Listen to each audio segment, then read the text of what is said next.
नमस्कार, छत्तीसगढ़ दिन भर आप देख रहे हैं और आपके साथ मैं हूं पुनीत। चलिए खबरों की करते हैं शुरुआत और सबसे पहले रायपुर से बड़ी खबर की बात करते हैं। सीएम भूपेश बघेल की दो टूक हड़ताली अधिकारी कर्मचारियों को सामने आई। सीएम ने दो टूक कह दिया, साफ कह दिया कि आखिर कितने दिनों तक हड़ताल करेंगे कर्मचारी, आखिर कितने दिनों तक हड़ताल करेंगे। पहले हड़ताल समाप्त करें, फिर उनसे मुलाकात होगी। पिछली बार उन्होंने ये कहा कि पिछली बार मुझसे मिलकर गए और फिर हड़ताल पर चले गए।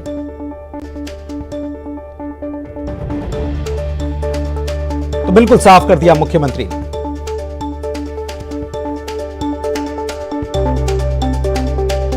हड़ताल करेंगे, अब वापस आना चाहिए। 6% डे तो पहले ही बढ़ा दिया गया है, अब गर्मिता छोड़े काम में लौटे। स्वागत किया सर आपका, अपील करो, लोग चाहते कि आपसे मुलाकात हो। मेरे से मिल के गए थे, उसके बाद हड़ताल किए। पहले मिले तो मैंने कहा 6% डे देंगे तो सब काम में लौट गए। फिर दूसरा ग्रुप आया तो मैंने कहा चलो काम में लौटो। मेरे से मिल के हड़ताल में गए तब काम में लौटे, उसके बाद मिल लूँगा, मुझे तकलीफ थोड़ी है, लेकिन काम में लौटे तो पहले। अजी बिल्कुल होगी, जो लौट जाएंगे उसके खिलाफ कार्रवाई नहीं होगी। जो आदेश है तो वो तो है, 1-2 तारीख तक के ज्वाइन कर लेते हैं तो उसमें कोई बात नहीं, लेकिन उसके बाद तो सर्विस ब्रेक भी होगा और तनख्वाह काटने की भी कार्रवाई होगी।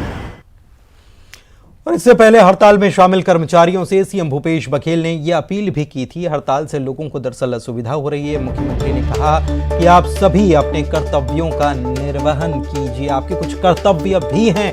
सरकारी अधिकारी कर्मचारी होने के नाते केवल आप सेवक नहीं हैं, कर्तव्य आपके बनते हैं, उसका ध्यान रखिए। उनके हित में सरकार काम कर रही है, ये भी मुख्यमंत्री ने कहा। और इसका उदाहरण साफ है, पुरानी पेंशन स्कीम जो सरकार लेकर आई है। कर्मचारियों के हित में सरकार आगे भी फैसले लेते रहेगी, लेकिन लोगों को जो असुविधा हो रही है इसलिए अपने कर्तव्यों का निर्वहन करें सभी, मुख्यमंत्री ने यह भी कहा।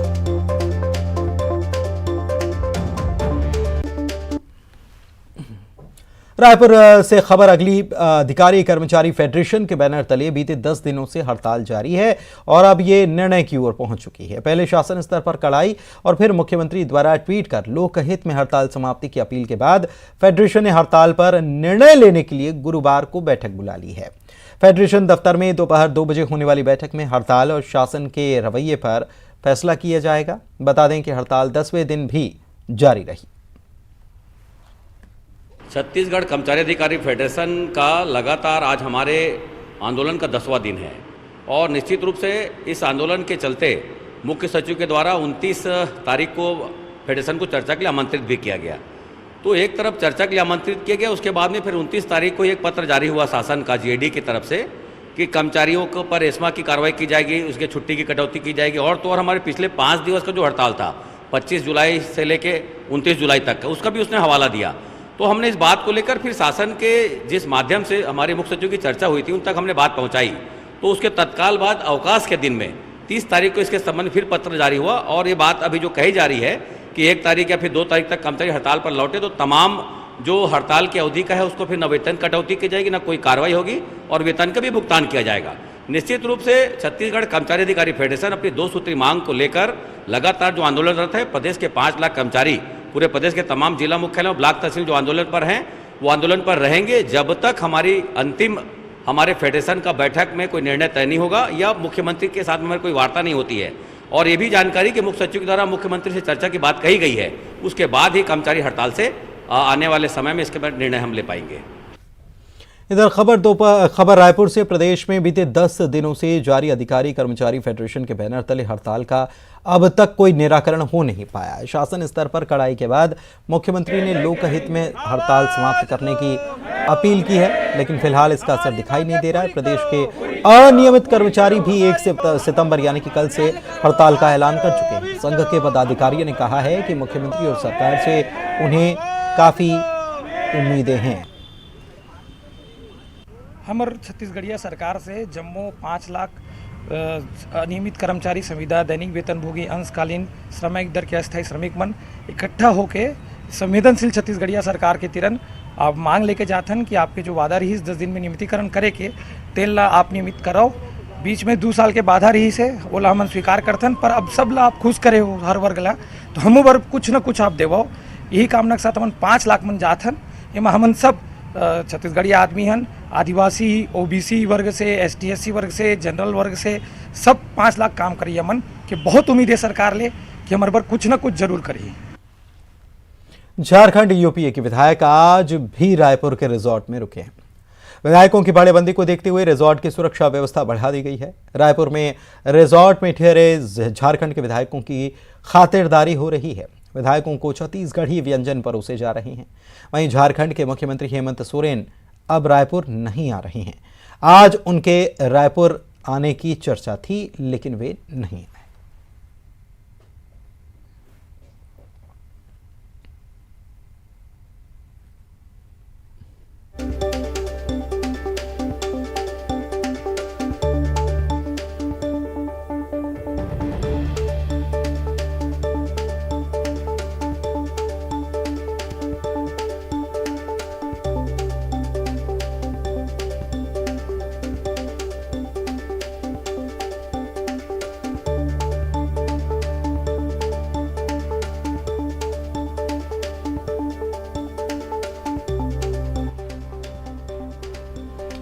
रायपुर से बड़ी खबर आपको बता रहे हैं। झारखंड में सियासी संकट जो है, झारखंड के 4 मंत्री रायपुर से रांची पहुंचे हैं। मंत्री सत्यानंद भोक्ता के साथ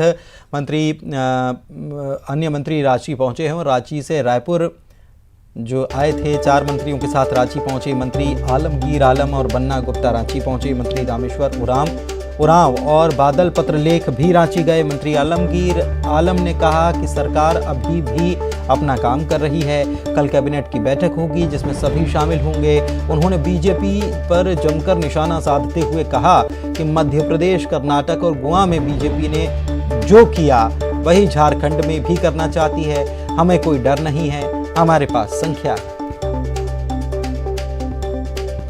हमारे साथ जो है CLP भी हैं। जी सर, क्या कहेंगे?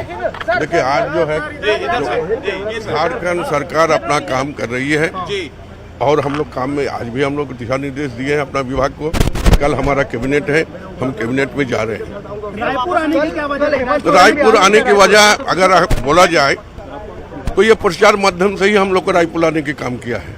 आप लोगों ने देखे विगत दिनों में, चाहे मध्य प्रदेश हो, चाहे महाराष्ट्र हो, कर्नाटक हो, गोवा हो, आप लोग जो है किस तरह भारतीय जनता पार्टी या जो भी कर रहे हैं। और आपके समाचार के माध्यम से हम लोग का ये हुआ कि हमारे माननीय मुख्यमंत्री को डिस्क्वालीफाई कर दिया गया, जब अभी तक गवर्नर ने या क्या बोले इलेक्शन कमीशन ने कुछ नहीं बोला गया। तो ये जो अफवाहें जो आता है प्रचार में हम लोग को सतर्क रहना पड़ता है। हम लोग सतर्क नहीं, डर कहाँ है? डर है तो डर अगर होता, अरे ये तो पूरे हिंदुस्तान में हो रहा है। ये कोई आप भी लोग जानते हैं, इसको बोलने की क्या है? पूरे हिंदुस्तान पक्ष की सरकार जनता के द्वारा चुनी गई सरकार हो, ऐसी सरकार को अपदस्थ करना। हिमाचल प्रदेश में विधानसभा चुनाव से पहले राजनीतिक सरगर्मियां तेज हो गई हैं। प्रदेश कांग्रेस मुख्यालय राजीव भवन में शिमला में विधानसभा चुनाव के लिए पार्टी का 10 सूत्रीय संकल्प पत्र जारी हुआ। कांग्रेस ने प्रदेश की जनता को 10 गारंटियां देकर चुनावी समर में उतरने का ऐलान किया। इस मौके पर सीएम भूपेश बघेल ने कहा कि राजस्थान और छत्तीसगढ़ की तरह हम अपने वादे निभाएंगे और मिलकर हिमाचल को फिर से आगे बढ़ाएंगे।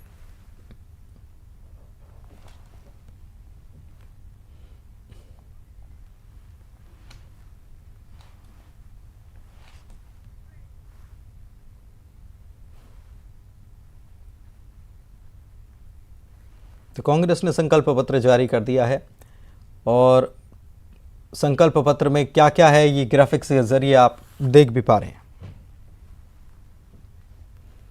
देश प्रदेश में गणेश चतुर्थी की धूम है। जगह जगह भगवान गणेश की प्रतिमा स्थापित की गई हैं। घर हो या पंडाल, हमारे घर में पधारो गजानन, भक्तों की गूंज सुनाई दे रही है। गणेश मंदिरों को आकर्षक तरीके से सजाया गया है।